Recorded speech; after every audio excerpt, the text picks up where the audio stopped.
selamat siang. Perkenalkan nama saya Rosi Putri Simamora, NIM 2403010205887. Saya mahasiswa Prodi Akuntansi Unsia dengan mata kuliah Analisis Sekuritas dan Portofolio serta dosen pengampu Bapak Ikhwani Saputra SSI MKom. Pada kesempatan ini, izinkan saya mempresentasikan hasil dari tugas analisis sekuritas dan portofolio yang telah saya kerjakan sebagai bagian juga untuk memenuhi UAS pada mata kuliah ini. Pada kesempatan ini, saya akan membagikan hasil PowerPoint yang telah saya buat sebagai rangkuman dari tugas ini, dan saya akan mempresentasikannya.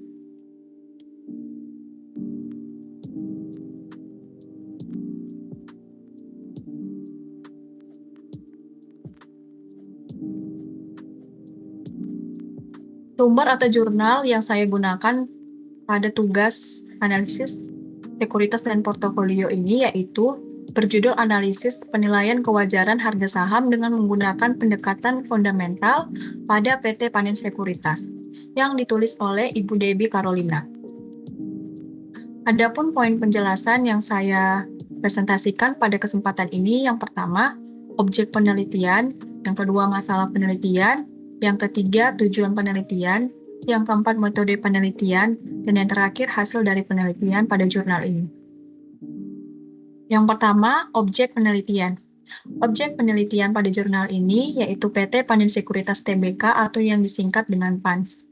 PT Panin Sekuritas beralamat di Gedung Bursa Efek Indonesia 2, lantai 17, ruang 1705, di Jalan Jenderal Sudirman, Kaf 52-53 Jakarta.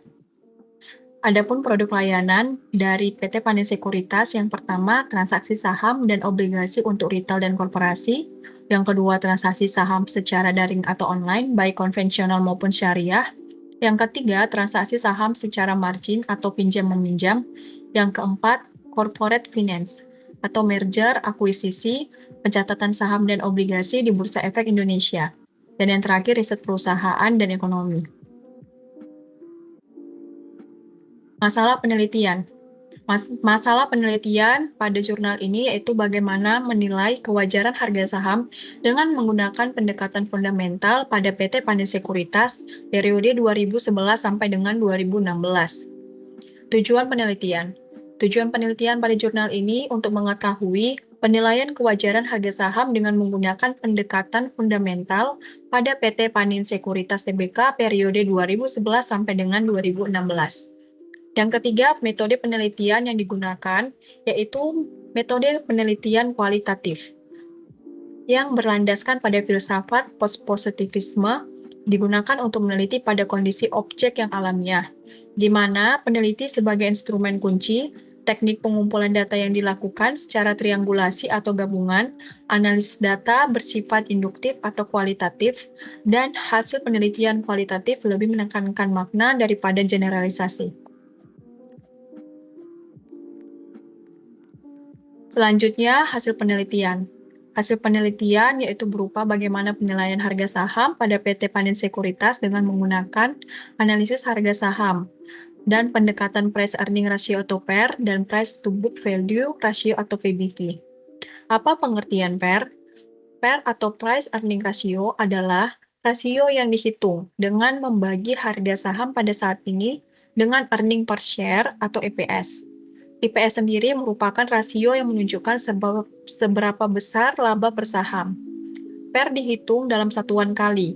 Tentunya saham yang memiliki PER yang lebih tinggi berarti saham tersebut relatif mahal atau FOO fair value. Yang kedua, PBV. Apa pengertian PBV? PBV merupakan rasio perbandingan antara harga saham dengan nilai buku per saham. Book value dapat digunakan untuk mengetahui apakah harga suatu saham saat ini murah atau mahal. Semakin rendah rasio PBV, maka harga saham tersebut bisa dianggap murah juga.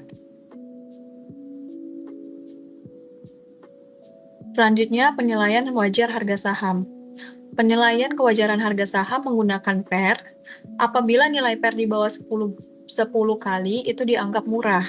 Namun, PER yang tinggi atau yang lebih dari 10 kali juga bisa menunjukkan perusahaan tersebut perusahaan yang diincar oleh investor, sehingga sahamnya terus naik dan PER-nya juga semakin tinggi. Penilaian harga wajar saham menggunakan PBV, yaitu semakin rendah rasio PBV, maka harga saham tersebut bisa dianggap murah. Karena kebanyakan harga saham di Bursa Efek Indonesia, rata-rata harga sahamnya itu diperdagangkan sebesar 4 sampai dengan 5 kali nilai bukunya. Adapun langkah-langkah analisis data yang dilakukan oleh penulis dalam penelitiannya yaitu yang pertama, melihat harga saham dari periode 2011 sampai dengan 2016. Yang kedua, menghitung nilai intrinsik atau harga wajar saham.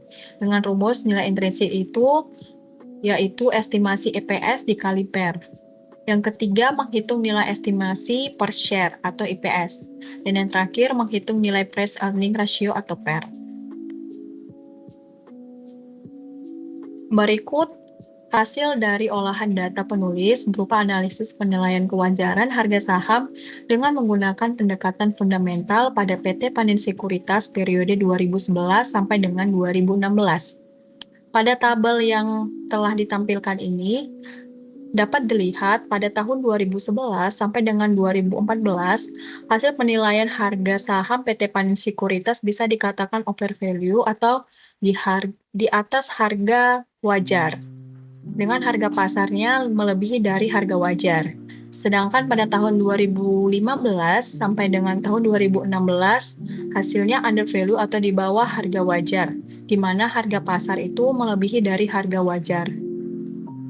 Bagaimana penilaian harga wajar itu tersebut? Itu dapat dinilai dari nilai intrinsiknya tadi dengan rumus estimasi EPS atau PER.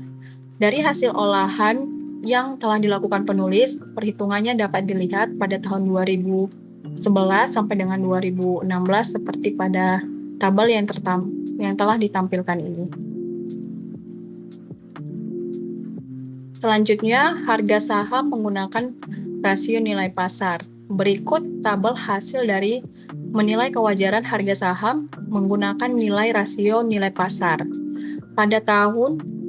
Jika melihat dari hasil olahan penulis pada tahun 2011 sampai dengan 2016, di mana pada tahun 2011 sampai dengan 2013 dengan kriteria kewajaran harga saham apabila PER-nya di bawah 10 itu dianggap wajar. Namun, jika melebihi dari 10 itu dianggap tidak wajar. Untuk PBV sendiri, kriteria PBV sendiri, apabila di bawah 5 kali itu dianggap wajar, namun jika lebih dari 5 kali dianggap tidak wajar. Nah, melihat dari hasil di tabel 8, kita dapat melihat pada tahun 2011 sampai dengan 2013, nilai PER yang dihasilkan oleh saham dari nilai harga saham ini itu bisa dikatakan undervalue karena di bawah 10. Sedangkan untuk hasil di tahun 2014 sampai dengan 2016, PER itu di atas 10. Bisa dikatakan nilai harga saham dari PT Panin Sekuritas ini overvalue atau cukup mahal. Untuk kriteria PBV sendiri di tahun 2011 sampai dengan 2016 dapat dikatakan undervalue atau masih di batas wajar, di mana nilainya di bawah 5. Berdasarkan dari hasil data olahan yang dilakukan penulis melalui tabel tersebut, dapat diambil kesimpulan yaitu perhitungan dan analisis yang dilakukan pada PT Panin Sekuritas dari tahun 2011 sampai dengan 2016 yang pertama, berdasarkan penilaian harga wajar saham menggunakan pendekatan fundamental dengan pendekatan PER atau estimasi PER pada PT Panin Sekuritas Tbk tahun 2011 sampai dengan tahun 2014 berada pada kondisi overvalue atau mahal karena harga pasar lebih tinggi daripada harga wajar. Sehingga pada kondisi ini saham layak dijual karena dalam hal ini perusahaan akan mendapatkan keuntungan dari penjualan sahamnya. Namun, jika dilihat pada tahun 2015 sampai dengan tahun 2016, saham pada PT Panin Sekuritas Tbk berada pada kondisi undervalue, yaitu pada kondisi inilah para investor akan membeli saham tersebut karena saham tersebut dianggap murah. Yang kedua, berdasarkan pendekatan dari price earning ratio atau PER-nya pada tahun 2011 sampai dengan tahun 2013 berada pada kondisi under value atau termasuk murah. Artinya, kondisi saham pada PT Panin Sekuritas tersebut layak untuk dibeli karena berada di bawah tingkat kewajaran yaitu 10 kali seperti yang telah saya jelaskan tadi. Sedangkan untuk tahun 2014 sampai dengan tahun 2016 sebaiknya saham tersebut dijual karena berada pada kondisi overvalue atau mahal atau di atas tingkat kewajaran. Dengan begitu perusahaan akan mendapatkan keuntungan dari penjualan sahamnya. Yang ketiga, apabila menggunakan perhitungan price to book value ratio atau PBV, saham tersebut dari tahun 2011 sampai dengan 2016 berada pada kondisi under value. Dan karena di bawah rata-rata, harga saham yang diperdagangkan itu sebesar 4 sampai dengan 5 kali nilai bukunya, sehingga layak untuk dibeli. Dan yang terakhir, perbedaan dari kedua metode penilaian ini bahwa PER itu lebih populer dipakai di kalangan analisis saham dan praktisi. Dan rasio ini merefleksikan penilaian investor atas pertumbuhan keuntungan, resiko, dan efisiensi serta kondisi keuangan perusahaan dalam satu paket rasio yang sederhana. Sedangkan PBV lebih sering dipakai untuk membandingkan harga saham bank dengan nilai bukunya. Dengan demikian, PBV tidak begitu memuat informasi tentang kemampuan perusahaan untuk menghasilkan laba, sedangkan PER lebih baik digunakan daripada PBV apabila ingin melihat kemampuan perusahaan dalam menghasilkan laba. Demikian hasil presentasi dari tugas analisis sekuritas dan portofolio yang telah saya paparkan sebagai bagian juga untuk memenuhi UAS pada mata kuliah ini. Demikian, saya ucapkan terima kasih.